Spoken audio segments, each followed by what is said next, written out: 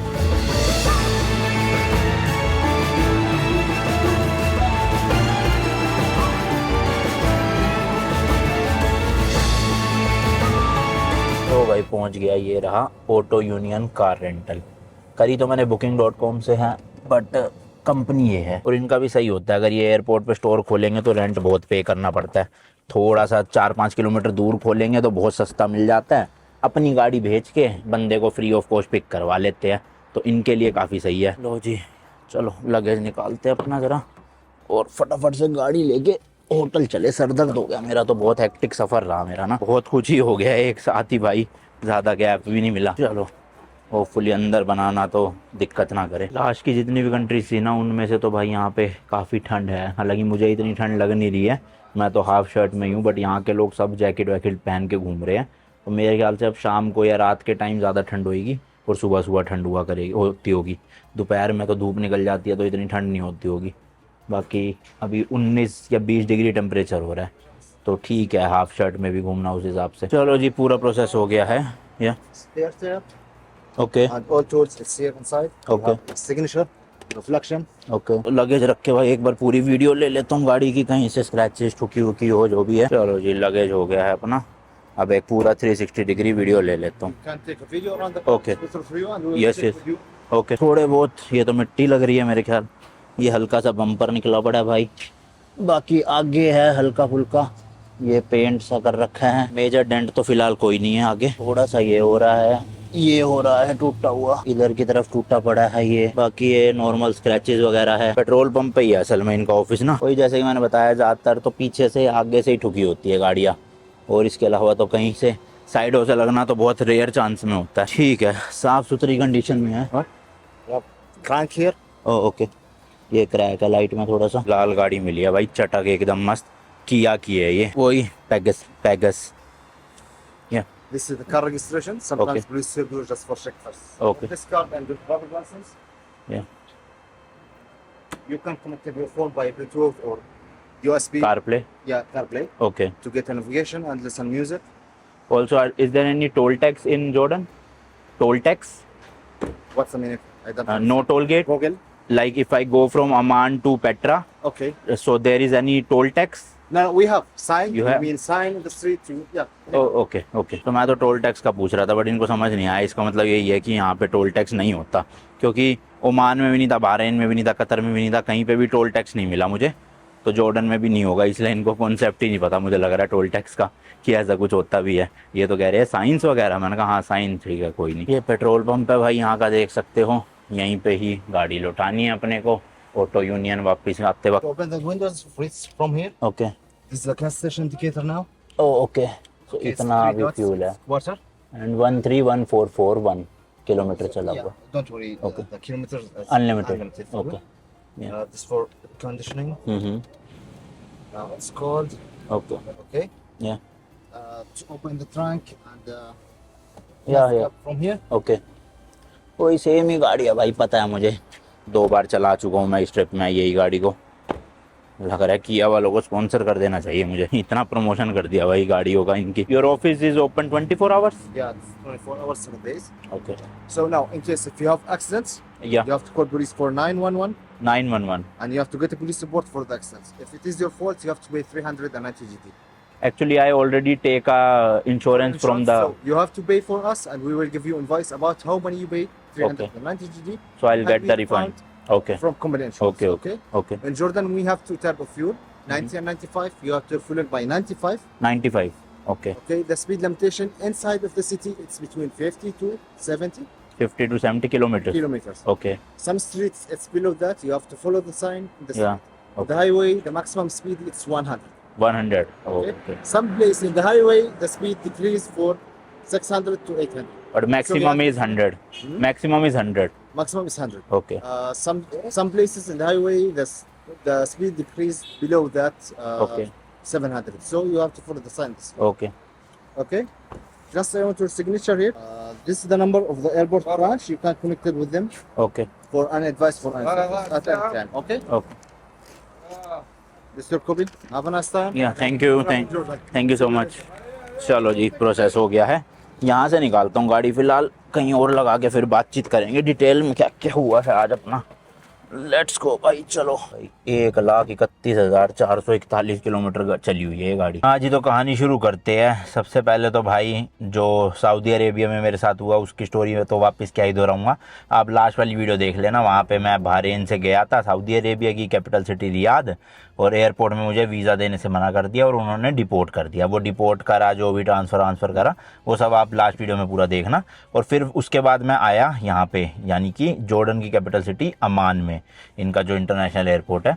Flight मेरी land हुई भाई, फ़्लाइट से बाहर निकला। उसके बाद ना 2 अलग अलग लाइन थी। एक लाइन थी कि वीज़ा ऑन अराइवल अगर आपको लेना है तो इंडियंस के लिए एक्चुअल में वीज़ा ऑन अराइवल है और काफ़ी सारे और देशों के लिए भी है। आप बस आओ, अपना रिटर्न टिकट बुक करके आना, जहाँ मतलब यहाँ से वापसी की जहाँ भी जा रहे हो, और इसके अलावा होटल बुकिंग करके आना, और आपको 40 JD में अराउंड 5,000 रुपये इंडिया के आप लगा लो, यहाँ की आपको वीज़ा ऑन अराइवल मिल जाएगा 30 दिन का, आई गेस। तो कोई डॉक्यूमेंट नहीं लगते, सिंपल प्रोसेस होता है। बट मैंने सुना था भाई इंडियंस को बहुत परेशान करते हैं वीज़ा ऑन अराइवल के लिए। हालांकि रिक्वायरमेंट कुछ नहीं है कि आपके पास US वीज़ा होना चाहिए, शेंगन वीज़ा होना चाहिए, बट स्टिल ये लोग मांगते हैं कि US वीज़ा दिखाओ, अपना शेंगन वीज़ा दिखाओ। अब जिसके पास नहीं है दे देते हैं, बट 5-5, 6-6 घंटे बिठाए रखते हैं। तो मेरे को कल ध्यान आया, मैंने कहा यार वीज़ा ऑन अराइवल छोड़ो, मैं ना ऑनलाइन वीज़ा अप्लाई कर देता हूँ, क्योंकि वीज़ा ना इंस्टेंट मिल जाता है। मतलब आप जैसे 5-10 मिनट का फॉर्म है वो भरो, अपना पासपोर्ट उसमें अपलोड होता है, एक फ़ोटोग्राफ अपलोड होती है शायद से, और क्या था 40 JD की फ़ीस होती है। मतलब फ़ीस सेम है, चाहे आप वीज़ा लो चाहे यहाँ आके लो। तो उसमें क्या होता है, आपको इंस्टेंट ईमेल पे ना वीज़ा आ जाता है। तो मैंने कल ही जो है वो अप्लाई करा अपने होटल में बैठे बैठे, और मेरे को कल ही हाथों हाथ वीज़ा आ गया। तो मैंने उसका प्रिंट आउट निकलवा लिया। तो अब मेरे पास ये था कि चलो मेरे पास वीज़ा है तो मेरे को परेशान नहीं करेंगे, बिठा के नहीं रखेंगे। तो मैं लग गया भाई इमिग्रेशन वाली लाइन में। सबसे पहले मेरी इमिग्रेशन ऑफिसर जो थी, फीमेल ऑफिसर थी, उन्होंने आँखों की स्कैनिंग ली, फ़ोटोग्राफ ली। उसके बाद पूछा कि एज अ टूरिस्ट आए हो? मैंने कहा हाँ। तो कह रहे कि वीज़ा दिखाओ। मैंने वीज़ा दिखा दिया जो पेपर पे प्रिंट आउट निकाला था, वीज़ा। उसके बाद कहते कि एड्रेस बताओ अपना, कहाँ रहोगे? तो मैंने कहा होटल बुक करा हुआ है, वो मैंने दिखा दिया। हालांकि 2 रात का ही करा था, रहने तो मैं काफ़ी दिन वाला हूँ जॉर्डन में, बट अमान में 2 दिन था, तो मैंने सिर्फ उसी का बुक करा था और वो मैंने उनको दिखा दिया। और हर एयरपोर्ट पे चल जाता है, 1 या 2 दिन का आप बुकिंग दिखा दो, काम बन जाता है। ऐसे नहीं कहते 8 दिन 10 दिन आए हो तो पूरा बुकिंग दिखाओ, कोई नहीं मांगता। उसके बाद सब ओके हो गया भाई। उन्होंने जो है वो स्टैंप मार दिया मेरे पासपोर्ट पे एंट्री का। लेकिन स्टैंप मारने के बाद पासपोर्ट तो रख लिया अपने पास, मुझे बोर्डिंग पास दे दिया और मेरा वीज़ा का वो पेपर दे दिया, और कह रही वो सामने देखो बेंचेस लग रहे हैं, वहाँ जाके बैठ के वेट करो। पासपोर्ट उसने फीमेल ऑफिसर ने दे दिया किसी मेल ऑफिसर को, और वो ले गया किसी अंदर ऑफिस में अपने पासपोर्ट। अब जहाँ पे मैं गया बैठने भाई, वहाँ पे कम से कम 15 से 20 इंडियंस। अब वो सारे इंडियंस थे या हो सकता है उसमें पाकिस्तानी भी हो, बांग्लादेशी भी हो, क्योंकि दिखने में सेम से थे सब। तो मान के चलते हैं, मान लो इंडियंस ही थे वो। 15 से 20 लोगों को वहाँ पे बिठा रखा था, और वहीं पे मेरे को भी बिठा लिया। अब 15 मिनट हुए, 20 मिनट हुए, मेरे जो साथ में भाई साहब थे, मैंने उनसे पूछा कि आप इंडियन हो? कहते हैं हाँ। मैंने कहा आपको क्यों बिठा रखा? कह रहे पता नहीं पासपोर्ट लेकर गए हुए। और मैंने कहा कितनी देर हो गई? कह रहे 15-20 मिनट हो चुके हैं। जब मैं आया था वहाँ पे बैठा था, उस वक्त मैंने पूछा था। तो उन सब के गले में ना एक कोई बैग सा टंग रहा था किसी जॉब वाली कंपनी का। तो शायद किसी कंपनी के थ्रू वो लोग आए हैं यहाँ पे काम करने, और मैं था भाई टूरिस्ट, क्योंकि मेरे पास टूरिस्ट वीज़ा था। खैर छोड़ो, कोई बात नहीं। उनको बिठाए रखा था कईयों को, कुछ लोग तो ऐसे थे 1-1, 2-2 घंटे से भी बैठे हुए थे। फिर मैं भी बैठा रहा 15-20 मिनट, 30 मिनट लगभग, हाँ 25-30 मिनट बिठाए रखा। उसके बाद एक भाई साहब आए मेरा पासपोर्ट लेके, बोलते अनमोल जायसवाल। मैंने कहा यस। पासपोर्ट दिया और कहते जाओ आप, मतलब वेलकम बोल दिया। तो बस इतना सा प्रोसेस हुआ। अब देखो वीज़ा मेरे पास था ऑलरेडी, तब भी मुझे वहाँ पे 25-30 मिनट वेट करवाया। पता नहीं क्या चेक करवा रहे थे पासपोर्ट में, और स्पेशली इंडियंस को ही पकड़ के रखा हुआ था सबको। बाकी दूसरे नेशनैलिटीज़ के जितने लोग थे, क्योंकि कुछ इंडियंस जो कनाडा पासपोर्ट के साथ आए थे ना, मेरे आगे लगे हुए थे इमिग्रेशन की लाइन में, उनके पास पासपोर्ट था कैनेडियन, बट वो थे इंडियन। तो वो उनको भी भाई 1 मिनट के अंदर अंदर जाने दिया। मतलब उनको कोई बिठा के नहीं रखा, कोई कुछ नहीं। सिर्फ जो हमारा इंडियन पासपोर्ट होल्डर्स थे ना, उनको अलग से बिठा रखा था, और उनका पासपोर्ट पता नहीं एक ऑफिस में भेज रहे थे, और वहाँ पे पूरी कुछ ना कुछ उनसे चेकिंग कर रहे थे पासपोर्ट की। अब क्या करते हैं मुझे नहीं पता भाई। तो उन सब में से जितने लोग बैठे थे, सबसे पहले मेरा ही पासपोर्ट आया, मेरे को ही कहा जाओ। अब उन लोगों को कितने देर बिठाएंगे भगवान जाने, क्योंकि मैंने कई वीडियोज़ ऐसी देखी है, जो लोग सुबह 5-6 बजे लैंड हुए थे ना, उनको भाई 8-8, 10-10 घंटे बिठाए रखा वीज़ा ऑन अराइवल के चक्कर में। तो इसलिए मैंने सोचा था कि वीज़ा लेकर आऊँगा, बट वीज़ा में भी मुझे बिठा के रखा, सोचो। तो इसलिए मैं रेकमेंड करूँगा एटलीस्ट वीज़ा लेकर आना भाई, इंस्टेंट मिल जाता है। 40 JD की फ़ीस भरो, 5,000 रुपये लगभग इंडिया के, और आपको वीज़ा मिल जाएगा। अगर आप वीज़ा ऑन अराइवल अप्लाई करोगे ना यहाँ के, फिर तो आपको भैया बहुत देर बिठा के रखने वाले हैं। तो बेटर है लेकर आना। अब ये सब हो गया भाई, ठीक है, मेरे पासपोर्ट मुझे मिल गया। मैं आ गया बैगेज वाली बेल्ट के वहाँ पर, अपना लगेज उठाया मैंने। उसके बाद मेरे को सामने दिख रहा था एक ATM, तो मैं गया ATM, अपना FI का जो मेरा कार्ड है ना, वो मैंने डाला। अराउंड इंडिया के 25-26 हज़ार रुपये निकालने थे। तो भाई अभी मैं फ़िलहाल 200 JD निकलवा रहा हूँ। मेरे हिसाब से काफ़ी रहेंगे, 25-26 हज़ार रुपये बनते हैं इंडिया के। ये देखो है ही नहीं भाई, 150 है, 50 है, 200। तो अदर में करके कैश विड्रॉल अब 200 निकाल लेता हूँ। चलो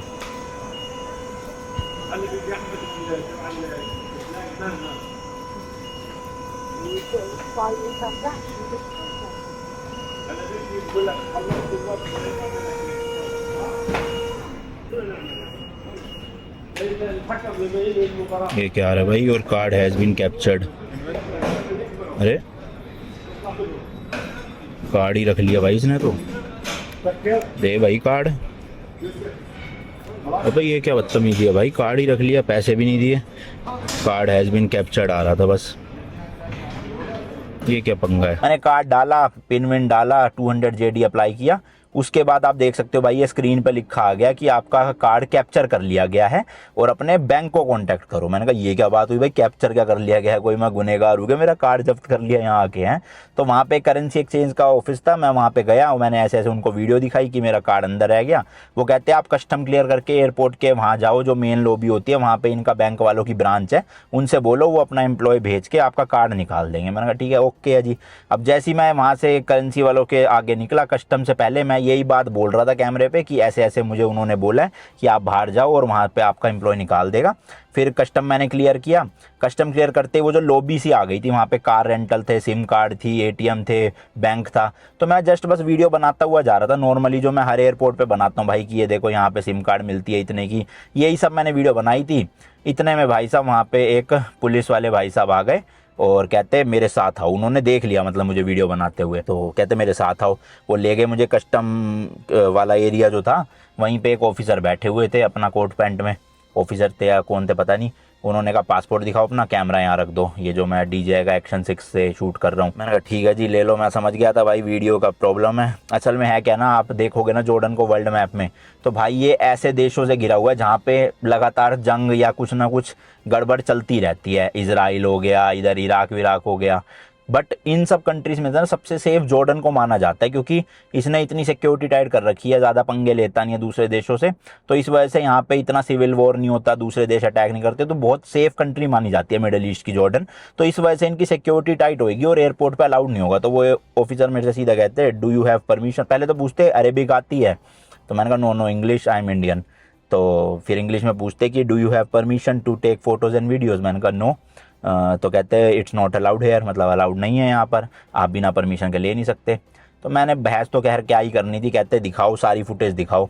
अब प्रॉब्लम ये थी कि भाई इस वाले कैमरे में मेरी पिछले जो मैं बहरीन से सऊदी अरेबिया गया वो भी वीडियोस थी, बहरीन में एक दिन घूमा था उसकी भी वीडियोस थी। मैंने बैकअप नहीं लिया था अभी तक लैपटॉप में, तो मैंने वो इतनी सारी फुटेज थी। बट आज की जो फुटेज थी मतलब जॉर्डन आने की, वो 20-25 फुटेज थी इसमें। और जो आपने वो शुरू में क्लिप्स देखी ना मैंने प्लेन से ली थी, वो मेरे फ़ोन की थी, तो फ़ोन तो उन्होंने चेक नहीं करा, कैमरे की कहा दिखाओ सारी फुटेज। तो भाई मैंने दिखा दी, प्लेन से उतर रहा हूँ, अंदर आ रहा हूँ। मैं इमिग्रेशन और सिक्योरिटी चेक पे कभी भी शूट नहीं करता, गलती से भी कैमरा ऑन नहीं करता, क्योंकि मुझे पता है अलाउड नहीं होता। तो फॉर्चुनेटली भाई आज भी शूट नहीं किया था मैंने वहाँ पे, और मेरे कैमरा में कोई भी इमिग्रेशन के आसपास की या फिर सिक्योरिटी चेक या कस्टम के वहाँ की कोई फ़ोटो वीडियो नहीं थी। तो फिर उन्होंने देखा कि इसने मतलब बैगेज बेल्ट और ATM वगैरह की बना रखी है, तो उसने कहीं पे फ़ोन लगाया, तो मेरे को कहता कि आपको ये सारी डिलीट करनी पड़ेगी। बट मैंने कहा जो मेरी फेस वाली वीडियोज़ है जिसमें मैं दिख रहा हूँ खाली और कुछ नहीं दिख रहा, वो भी करनी पड़ेगी क्या? तो वो कहता मैं कॉम्प्लिकेट नहीं करना चाहता चीज़ें, मतलब एक तरह से वो धमकी दे रहे थे कि अगर मैंने सिक्योरिटी वालों को मतलब पुलिस आर्मी को बुलाया तो ज़्यादा दिक्कत हो सकती है आपके लिए, तो इसलिए आप सीधा सीधा डिलीट कर दो। मैंने कहा ठीक है यार क्या बहस करनी। बट मैंने उनसे कहा कि जो मैंने ATM की फुटेज बनाई है ना, ATM से पैसे निकालने की, वो मैं डिलीट नहीं कर सकता, क्योंकि मेरा कार्ड ATM मशीन के अंदर है और मुझे बैंक जाना है और बैंक वालों को वो वीडियो दिखानी है। तो उन्होंने कहा ठीक है, अच्छे थे, मतलब काफ़ी प्यार से ही बात कर रहे थे। बट जॉर्डन में आते ही मतलब एयरपोर्ट से निकला भी नहीं भाई, पुलिस ने सीधा पकड़ लिया, सारी फुटेज वुटेज डिलीट करवाई उन्होंने, सिर्फ एक वो छोड़ दी।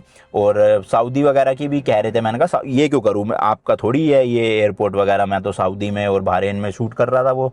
तो फिर वो समझ गए, ठीक है, कह रहे ओके कोई बात नहीं, यहाँ की कर दो आप। तो उन्होंने अपने सामने सामने कराया। फिर कहता रिसाइकल बिन से भी करो, मैंने कहा रिसाइकल बिन होता ही नहीं है DJI ओस्मो में। कहता ओके ओके ठीक है। फिर उन्होंने कहा कि बिल्डिंग के अंदर शूट मत करना, बिल्डिंग से बाहर आप पूरे जॉर्डन में कहीं भी कर सकते हो। मैंने कहा पेट्रा वगैरह में अलाउड है ना? कह रहे हाँ कर लेना आराम से, कोई दिक्कत नहीं है, जो मर्जी करो वहाँ पे, तो बिल्डिंग के अंदर शूट मत करना वीडियो कुछ भी। मैंने कहा ठीक है। फिर मैं गया सीधा भाई बैंक में। बैंक वाले भाई साहब तो अलग ही कह रहे अपने बैंक को कॉल करो। अब मैं भाई इंडिया में अपने बैंक को कॉल थोड़ी करूँगा और वो अपना एम्प्लॉय भेज के थोड़ी मेरा मशीन में से कार्ड निकालेंगे। तुम्हारी कंपनी तुम्हारे बैंक की मशीन है भाई, जाओ अंदर और मेरा कार्ड निकाल के दो। कह रहे हम कुछ नहीं कर सकते, अपने बैंक को कहो कि कार्ड ब्लॉक कर देंगे और नया कार्ड इशू कर देंगे। मैंने कहा जॉर्डन में कहाँ से भेज देंगे FI वाले मुझे नया कार्ड, अब मैं इंडिया थोड़ी जाऊँगा कार्ड लेने, और अगर मेरे पास एक ही कार्ड हुआ तो मैं यहाँ पे रहूँगा कैसे भाई। सुन ही नहीं रहे भाई अपनी अकड़ में वो जनाब तो बैंक वाले। कह रहे हमें नहीं पता। फिर मैंने फटाफट से FI की ऐप खोली, कार्ड अपना ब्लॉक किया और बाहर आ गया। मेरा दिमाग ख़राब हो रहा था क्योंकि एक तो सऊदी अरेबिया में जो हुआ उससे सर दर्द हो रहा था, फिर इतनी लंबी फ़्लाइट लेके लेओवर लेके यहाँ तक पहुँचा। यहाँ पे आते ही भाई जितनी वीडियो थी, पहले तो इमिग्रेशन से पहले रोक लिया, आधा घंटा बिठाए रखा कि पासपोर्ट लेकर गए हुए, फिर पुलिस ने पकड़ लिया, वीडियो डिलीट करवा दी, कार्ड फंस गया, अब कार्ड मिल भी नहीं रहा। मैंने कहा छोड़ो यार अब बहस ज़्यादा करनी नहीं, मैंने कार्ड करा ब्लॉक और मैं आ गया एयरपोर्ट से बाहर, सिम कार्ड वगैरह ले ली। अब एयरपोर्ट से बाहर आते ही मैं फिर से शूट कर रहा था, जो आपने पहली क्लिप देखी होगी एयरपोर्ट के बाहर। इतने में वो भाई साहब एक और आ गए पुलिस वाले। अब वो पुलिस थी, आर्मी थी, पता नहीं गन वन ले रखी थी।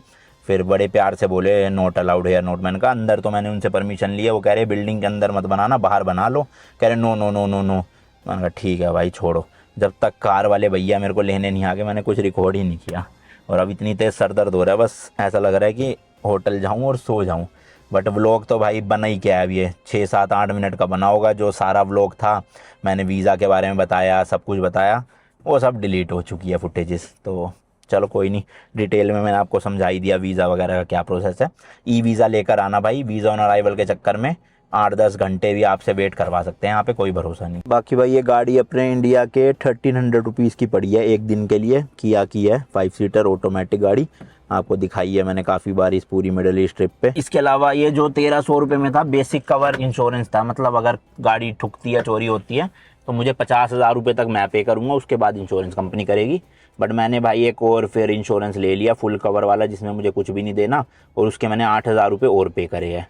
तो मोटा मोटा आप लगा लो मेरी 2,000 रुपये की पर डे पड़ी है विद फुल इंश्योरेंस। अब मुझे कुछ भी चिंता की ज़रूरत नहीं है, ठुके या चोरी हो, मेरे को पैसे नहीं भरने। मतलब 50,000 भरने मुझे पड़ेंगे, बट मुझे वो रिफ़ंड मिल जाएंगे जो उनसे मैंने इंश्योरेंस लिया वहाँ से। तो ये प्रोसेस है गाड़ी का। सस्ती है गाड़ी तो यहाँ भी, कोई दिक्कत नहीं है। बाकी सिम कार्ड, हाँ सिम कार्ड बड़ी सस्ती है भाई, अराउंड 10 पॉइंट कुछ JD की पड़ी अपने को, इंडिया के लगभग नहीं 12 पॉइंट कुछ JD की पड़ी अपने को सिम कार्ड यहाँ पे। इंडिया के लगभग 1200-1300 रुपये और 1400 रुपये बनते हैं। और पता है कितने GB? 600 GB डेटा मिला है भाई एक महीने के लिए, 600 GB डेटा अनलिमिटेड ही आप समझ लो। 5G 600 GB कहाँ ख़त्म होगा एक महीने में।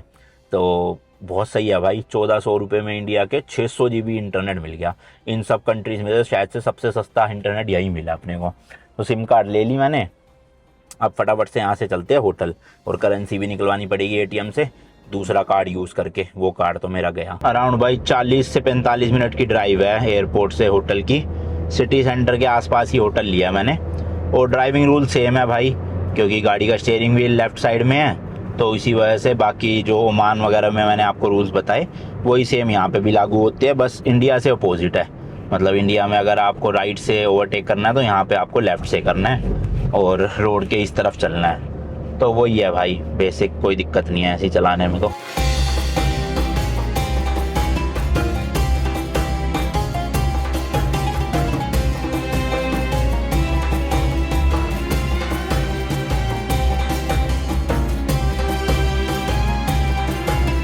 तो जैसा कि भाई उन कार रेंटल वालों ने बताया था कि जो हाईवे है यहाँ पे मैक्सिमम यहाँ पे 100 की लिमिट है, बस 100 से ऊपर तो कहीं है ही नहीं। मतलब 110 120 नहीं है, जैसे बहरीन कुवैत उधर थी ओमान वगैरह में ना 120 की लिमिट, यहाँ नहीं है भाई। यहाँ 100 से ऊपर नहीं चला पाओगे आप। और सिटी में तो वही 50 60 70। अभी जैसे ये बोर्ड आ गया सामने 40 का, तो ये तो बोर्ड देख देख के ही ड्राइव करनी पड़ेगी वरना चालान कट सकते हैं। और अभी भी भाई 13 किलोमीटर दिखा रहा है यहाँ से अपना होटल, 21 मिनट्स, टोटल 35 किलोमीटर था।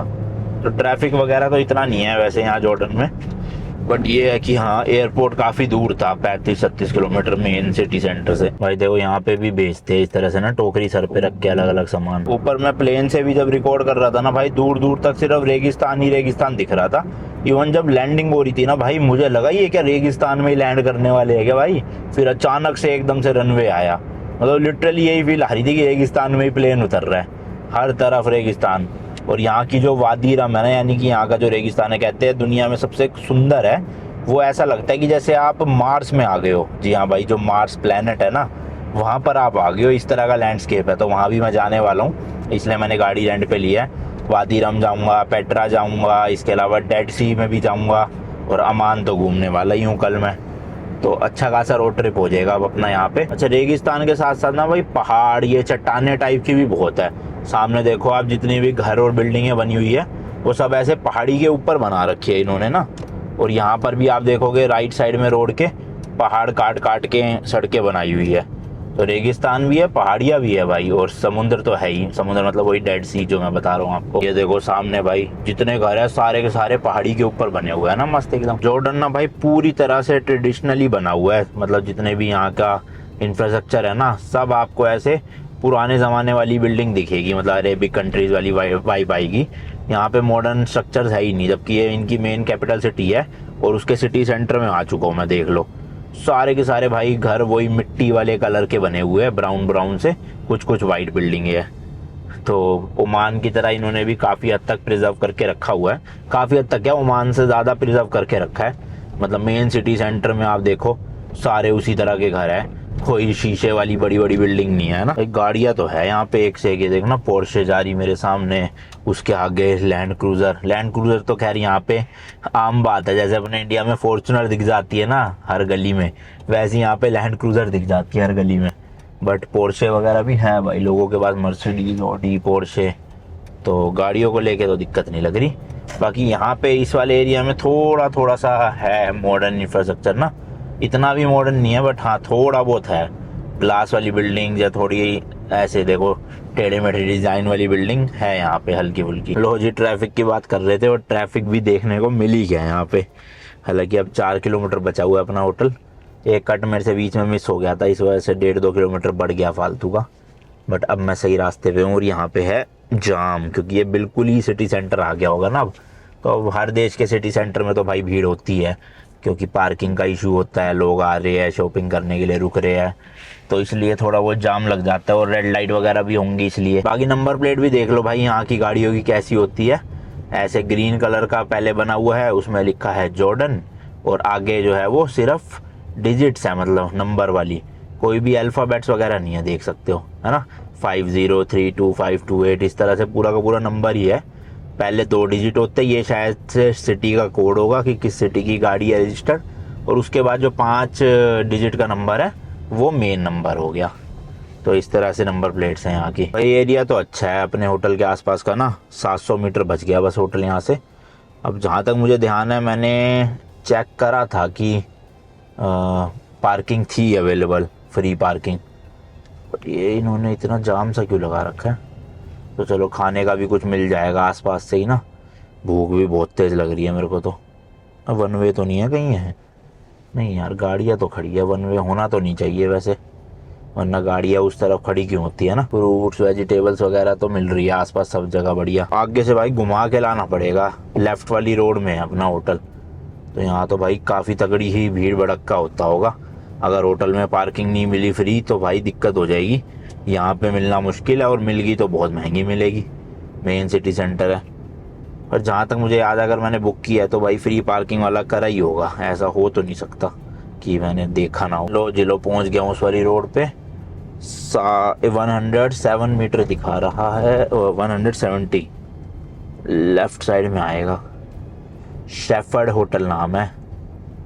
किधर है किधर है किधर है? यही है शायद से। तो यहाँ दबा लेता हूँ भाई। ओह एटीएम भी है भाई होटल के बाहर ही, कमाल हो गया। यही होटल है भाई, यहीं गाड़ी लगा देता हूँ अभी के लिए फ़िलहाल साइड में। फिर इनसे पूछूंगा पार्किंग का क्या जुगाड़ है, बताएंगे। ये एरिया चूज़ करा है भाई, ये होटल है और वो रहा एटीएम, मस्त पैसे निकल जाएंगे। अभी के लिए तो फिलहाल गाड़ी यहीं पे खड़ी करी है, इनसे पूछ के फिर देखते हैं। India You're welcome. हाँ थैंक यू।